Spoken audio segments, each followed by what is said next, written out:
Ang ikalawang sulat ni Juan.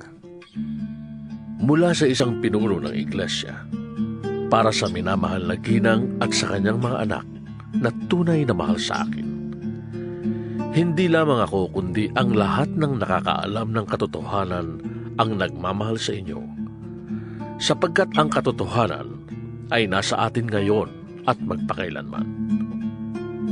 Ipagkaloob nawa sa atin ng Diyos Ama at ni Jesucristong anak niya ang paglingap, habag at kapayapaan sa pamamagitan ng katotohanan at pag-ibig. Labis kong ikinagagalak na makitang namumuhay ayon sa katotohanan ang ilan sa iyong mga anak, alinsunod sa utos ng Ama sa atin.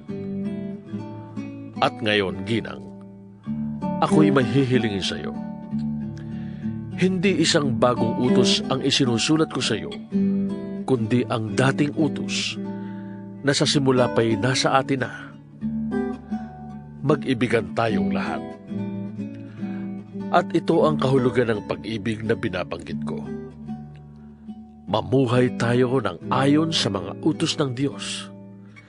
Ito ang utos na ibinigay sa inyo noon pang una. Mamuhay kayo sa diwa ng pag-ibig.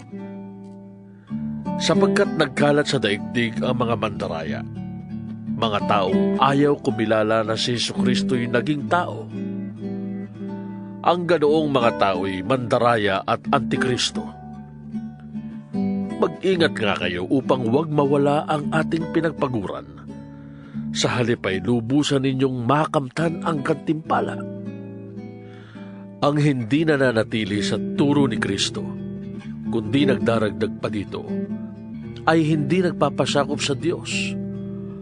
Ang sino mang nananatili sa turo ni Kristo ay nagpapasakop sa Ama at sa Anak.